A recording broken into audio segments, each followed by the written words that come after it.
Well, let's turn to page 8 on the handout.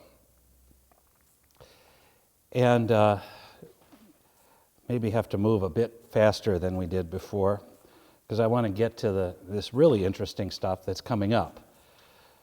We were talking about the unity of the West, if you remember, and that Jesus Christ is the hidden unity of the West, Bonhoeffer says, even continuing into now. Although that is manifestly denied by the mainstream of the West. But if there is going to be unity, that's what it is, he says. This is not the kind of unity that would be provided for by Pope Benedict in his dream of reconstituting a Catholic Europe under the hegemony of the Pope and the Roman Catholic Church. It's something quite different, obviously. Anyway, the French Revolution created a new unity, he says, in the West to replace the old Christian unity, and that unity is the self-destructive pursuit of absolute freedom. We were talking about that earlier, that ended in the general slaughter at the guillotine. Now, interestingly, here's where Bonhoeffer thinks this comes from. It takes the idea of freedom from Luther's great discovery of Christian freedom and combines it with the Roman Catholic heresy of the goodness of human beings, thereby redefining freedom as self-assertion. And freedom as self-assertion or emancipation from all authority then becomes a religion of enmity towards God. So this peculiarly Western religion takes many guises, including Christian ones, but is at its base a turning against the living God of the Bible and against Christ. Here's the quote. Its God is the new human being, whether the factory of new humanity is Bolshevist or Christian.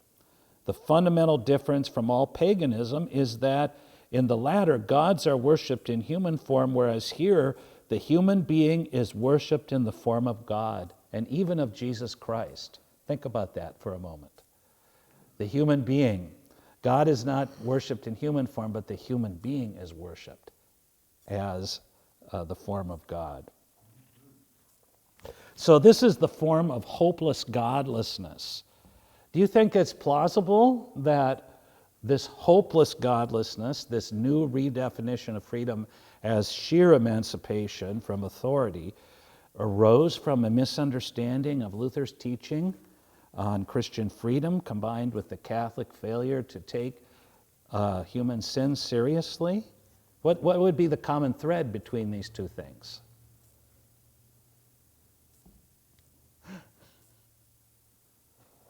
Without a doubt, if it's not plausible, it's highly likely. Although, would it be from a misunderstanding of Luther's teaching, or would it be more from just Christian, the larger church, misinterpreting the whole idea of freedom? Think of Erasmus, the proto-modern, right? Combined with Europe's fascination with the French Revolution and non-recognition of the American Revolution, which had checks and balances in it, Well, as a result of the English having brought over the Book of Common Prayer from the Lutherans. well, So it's this kind of obsession with the French Revolution, too. well, yeah, we're talking about here the deep, deep commitment to the freedom of the will. And confusing that with freedom and Christian freedom. Yeah. This may not be entirely on point, but when you were first asking the question, it occurred to me that in the preface to his catechisms, Luther speaks of being liberated from papal tyranny only to learn the fine art of abusing liberty. Right. I'm wondering if that has something to do with the trajectory. Of course, yeah. But it isn't that Luther's discovery of Christian freedom now set loose. That's the reason now that we have this kind of antinomian licentiousness set loose in the world, a rebellion, which traditional Catholic apologists would say, but it was a misunderstanding of Luther, along with what the Romans were teaching all along, the freedom of the will. Going to the Anabaptists, I mean, it was already there. Yeah, of course. Oh, yeah. It wasn't exposed as quickly. Right. Or What was already there? What are you saying? Well, this desire to, free will. Yeah. Right. Will they, yeah. Right. They That's did not let go of free will. that was deep in the heart of the Catholic experience. And medieval Catholicism, of course, went back and forth from the Augustinian side to the Pelagian side, or semi-Pelagian, and officially, of course, condemns not only Pelagianism but semi-Pelagianism, but in reality could never find any place to land theologically, because they had to somehow say, in the end, it's up to me. Would it be a support of the Catholics' argument that Luther opened the gates, per se? I mean, it was I'm sure that's what they would say, yeah, because what's the check you see on the freedom of the will, then, from the traditional Roman Catholic point of view, would be the authority of the church. So, and now that's gone, and now, look, everything's gone to, So, what he says here is the result is a specifically Christian nothingness. This is something new.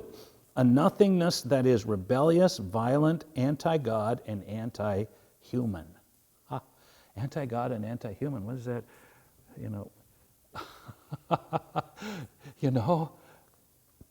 Because it's no longer anchored.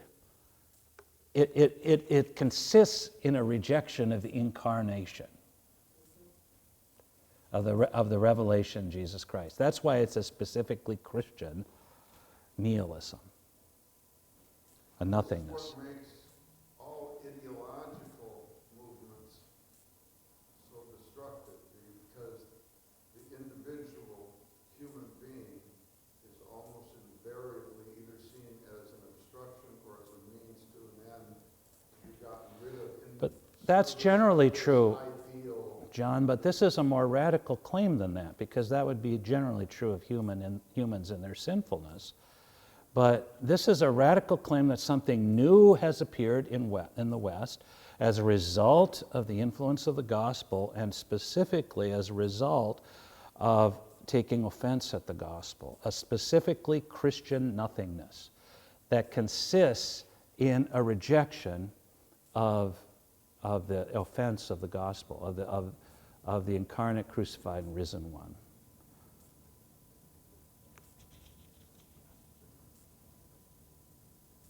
So that all of these ideologies that have arisen in the West are basically Christian heresies,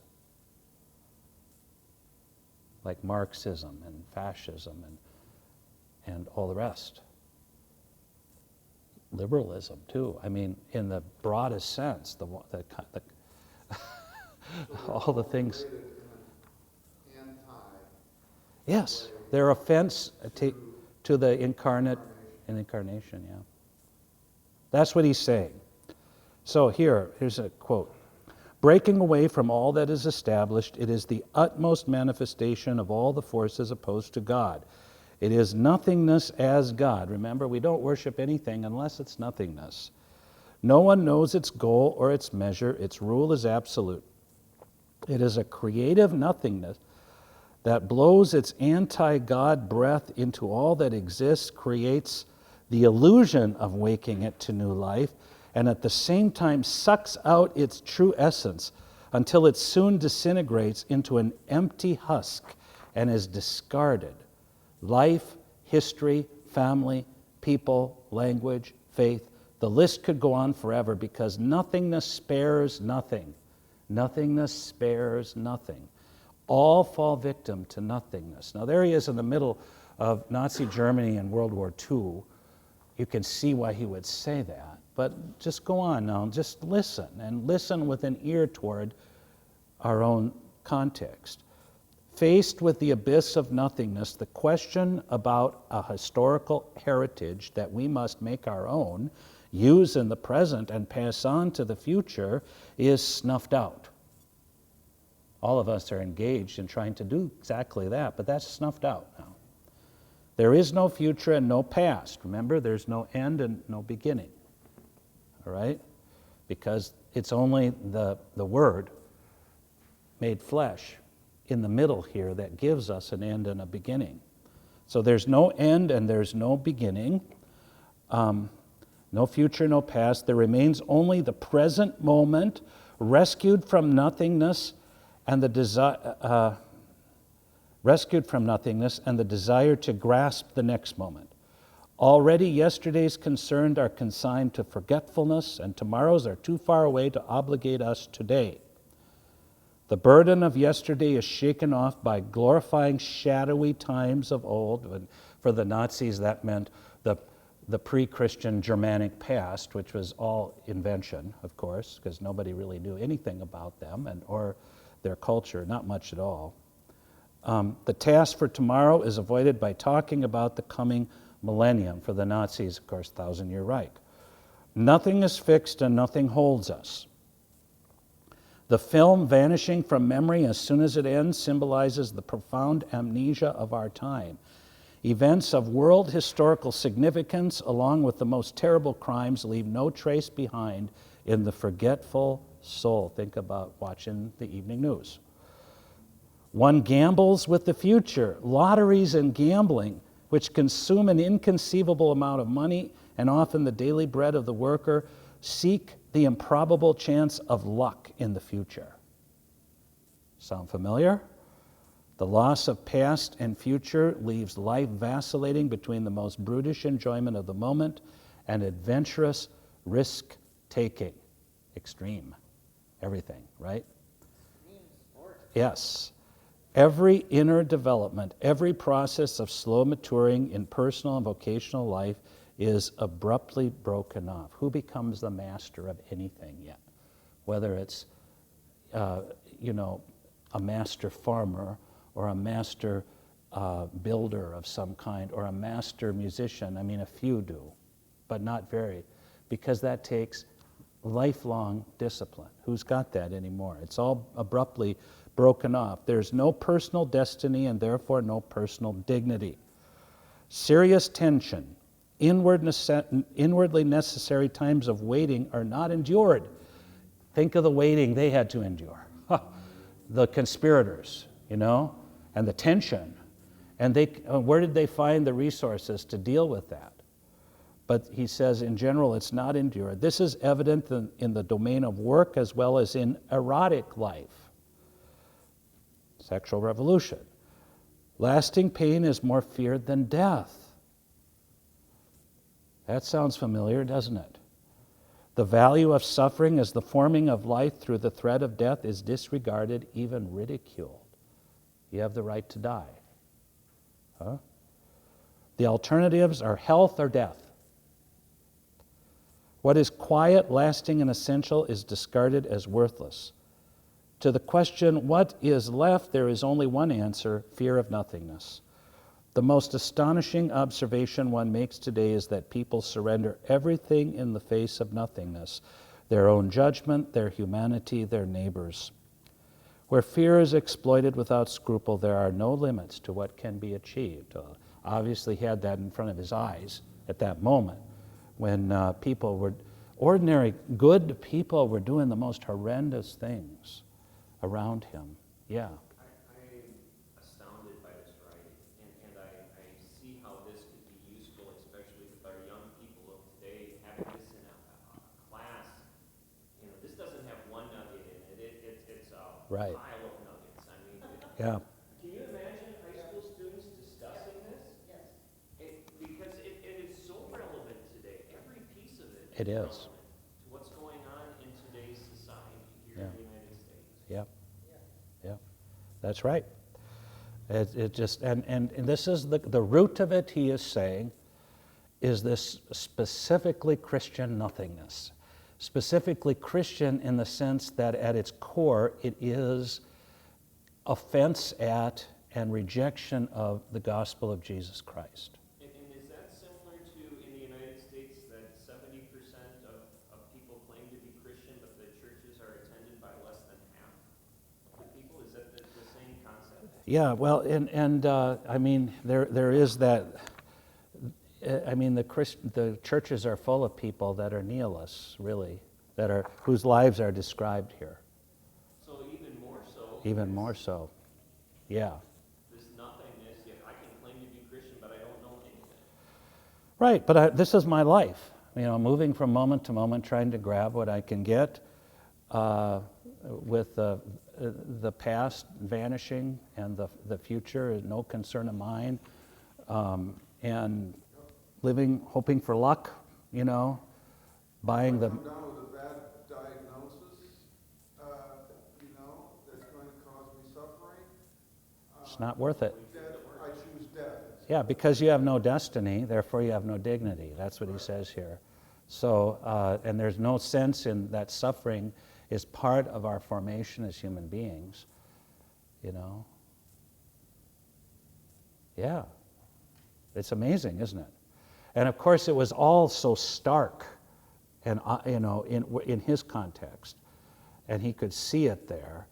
And in some ways, you have to kind of tease it out more around us because it's not so brutally stark as it was in Nazi Germany, but it's still the same dynamic, I would say. Bonhoeffer, I mean, it had to be excruciating for him. Here he's this privileged, upper class, very cultured Right, German right, man right, who sees the country of Luther, of Bach, right. of the greatest scientists Mhm. in the world, Mhm, the greatest thinkers in the world, Mhm. reduced to what This Nazism had reduced. just thuggish, horrible brutality. That's it. And, How have we come to this? yes, and ordinary citizens being part of it and implicated in it. And yeah, how did this happen? And so, you know, these are little, we can look at them, but yeah, he had such a sense of the past and such a sense of responsibility for the future because of that.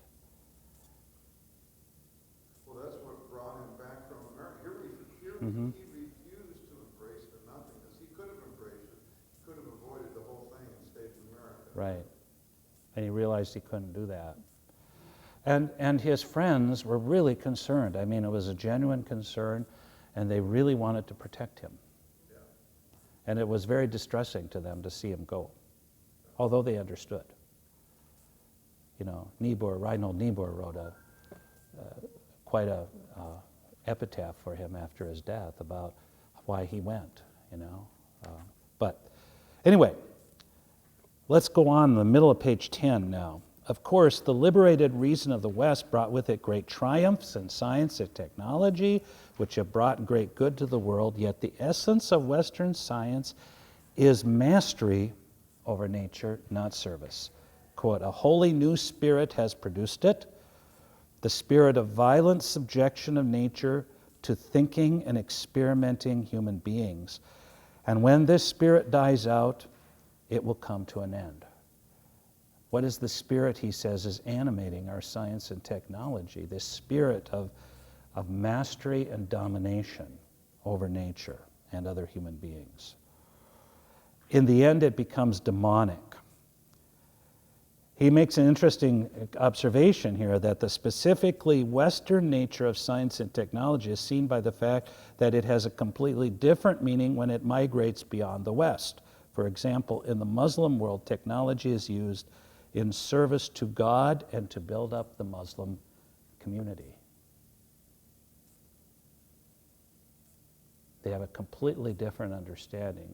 It is completely subjected to a different goal, he's saying, for Muslims. He quotes Ibn Saud, the founder of Saudi Arabia, on this. Why they take from the West the technology. they take it for their own purposes, and that is for the cause of Islam. And that's not true in the West. In answer to your question, at least I would say that it casts light on the level to which Islam despises the West. Well, they sense the nihilism, don't they? And they said, at least we don't have nihilism. We have God, and we have God's law, God's revelation, the Quran, and you have nothing. Them to spread that message when they see what comes out of Hollywood Yeah, in their movie theaters and on their videos, and people wearing crosses and doing despicable things.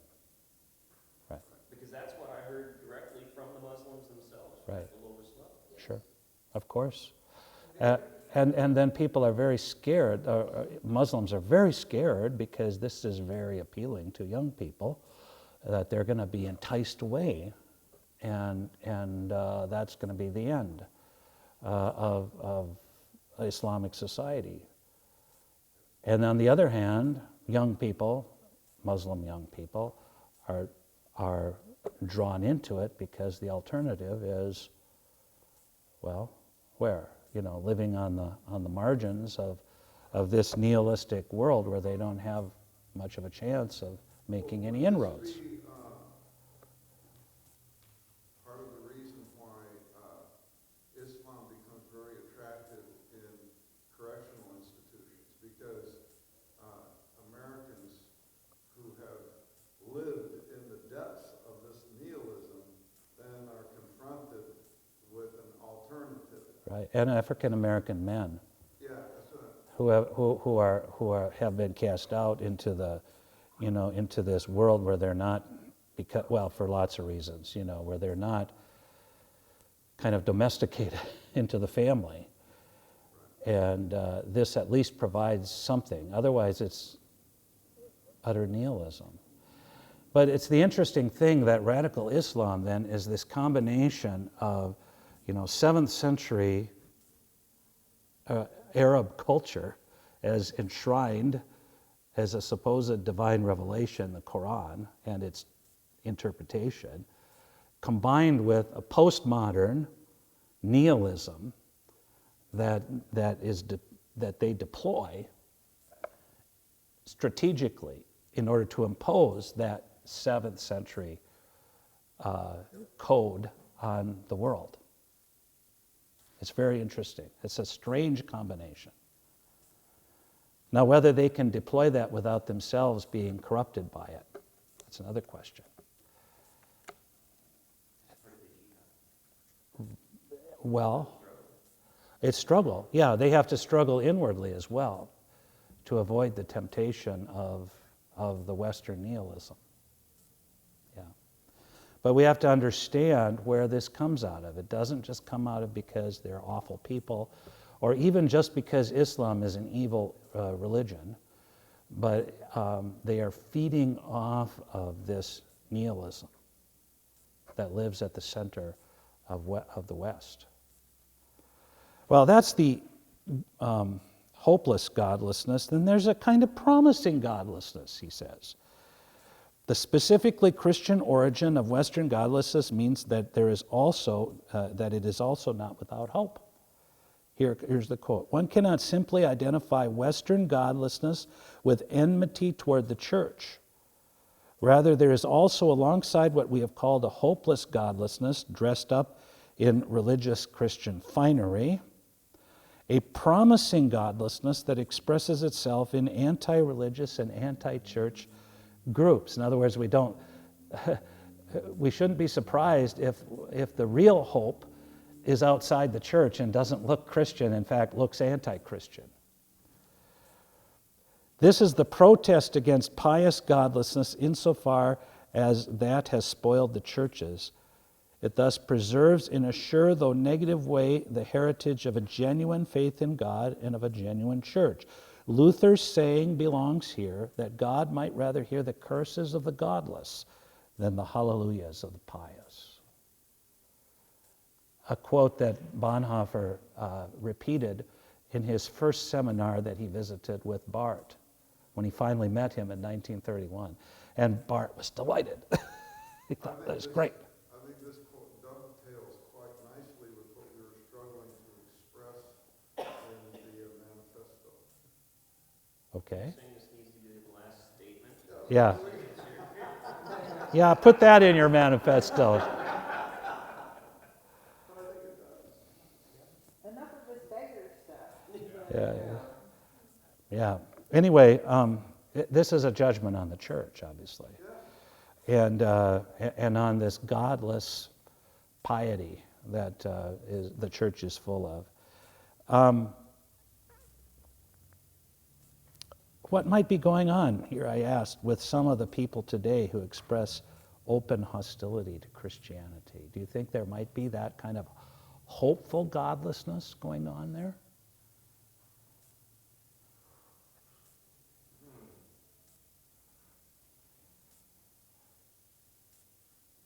Well, the most obvious hostility that you hear is the objection against hypocrisy. But I think that might be a little too obvious and maybe a little too shallow. Yeah, because in order to rise to the level of being a hypocrite, you have to have moral standards to begin with, that you are espousing but failing to live up to.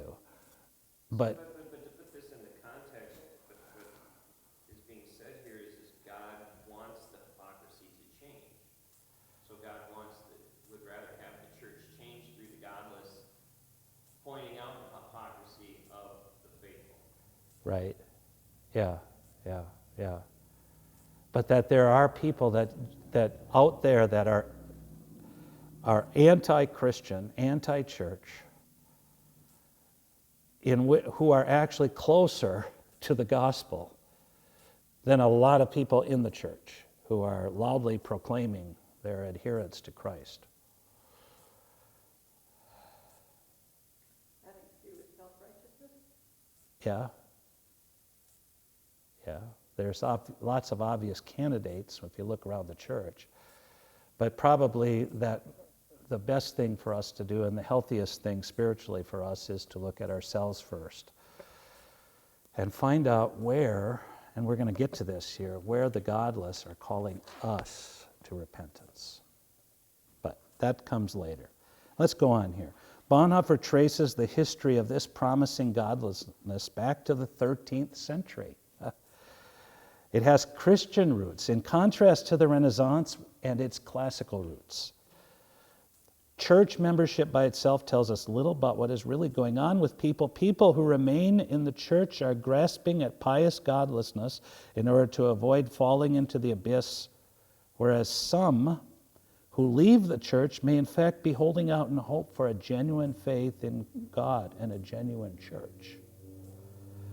So Bonhoeffer is thinking about his co-conspirators here, many of whom were outside the church, reticent to affirm any faith in Jesus Christ, but nevertheless were taking great risks to act responsibly for the world.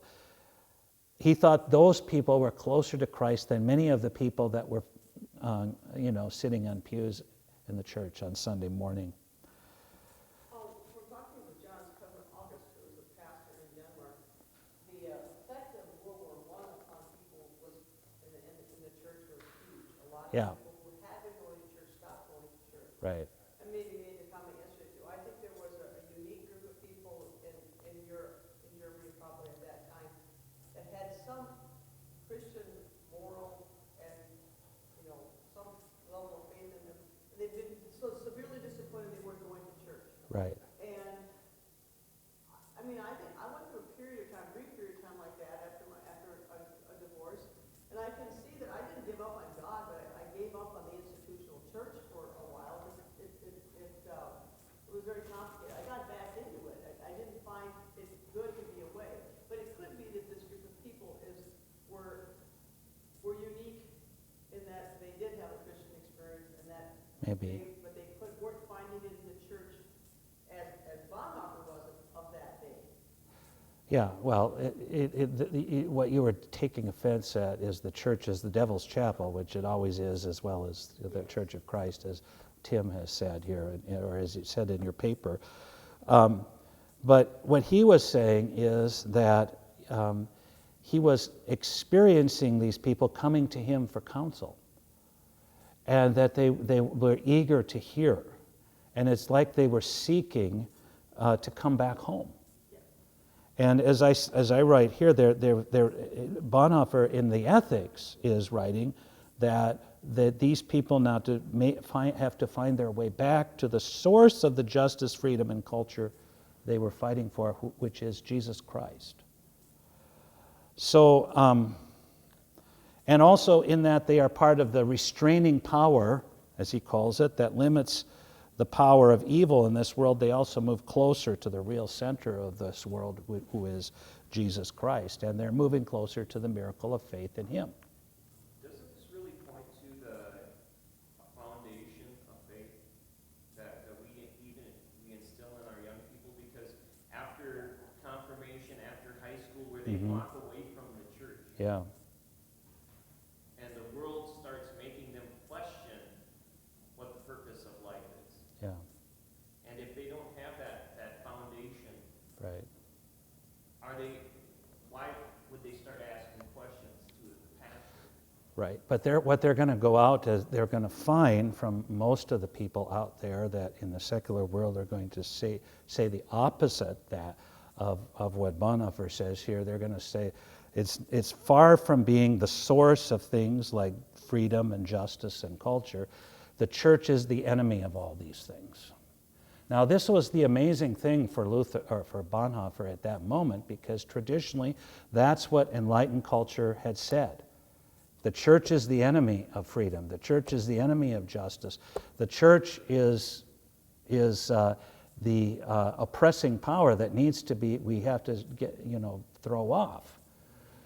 And they were seeing and realizing, wait a minute, this is really where it all comes from. They were sensing that. That was the amazing thing that Bonhoeffer experienced among the conspirators. But right now, if you go out there, you're going to our young people. They'll go to college, and their college professors will simply assume that the church is the source of evil in the world, and needs to be cast off and resisted. But like Michael said, I think that we have to trust. I think that the sowing of the seeds is important. That so there's something there to come back to. I don't see how a group that, well, these conspirators, they were in Germany. I don't think you could quite take this example to like some atheistic or non-church going through. You couldn't go to Iraq. Yeah. And start to have the same kind of experience. I mean, I think it had to be with But it might come. had to have been laid somewhere earlier. But it might come to somebody in Iraq who has been exposed both to the Western hopeless godlessness, but also might sense something of the hopeful godlessness, and might sense somehow really the real source of all these things that we long for, like freedom and justice, is here in the gospel. Might they? Particularly seeing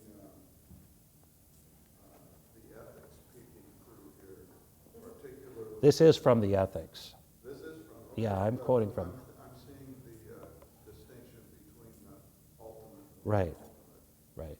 That goes all the way through. Yeah. Because they're in contact, the conspirators are in contact with penultimate actions, and their penultimate actions in restraining evil, then bring them into contact, right? Yeah, because With the ultimate. they come down to earth, Yeah. and that's where God is. Yeah. And he was there in the form of this pastor that was right there with them. And they were asking for. I mean, they were out there, way out there. Can you imagine plotting to assassinate the head of state of and you're a soldier of your country in wartime? I can't hardly imagine.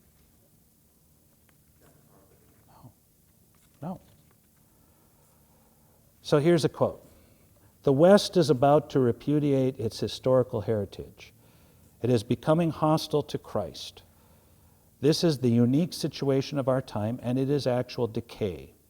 The Christian churches stand in the middle of the dissolution of all that exists as protectors of the heritage of the Middle Ages and the Reformation, but above all as witnesses to the miracle of God in Jesus Christ yesterday, today, and forever. Next to the churches, however, stands the restraining power, das Aufhaltende, the remnant of ordering power that still effectively resists decay. The church has a unique task. The Corpus Christianum has broken apart, that is Christendom. The Corpus Christi stands over and against a hostile world. Remember, that's the little band of disciples called out from the world under the cross. The church must bear witness to Jesus Christ as living Lord, and it must do so in a world that is turned away from Christ after knowing Him. Okay? As bearer of a historical heritage, the church, while waiting for Judgment Day, has an obligation to the historical future. Its vision of the end of all things must not paralyze its historical responsibility. The church must leave the end to God as well as the possibility that history will continue. Both remain its concern.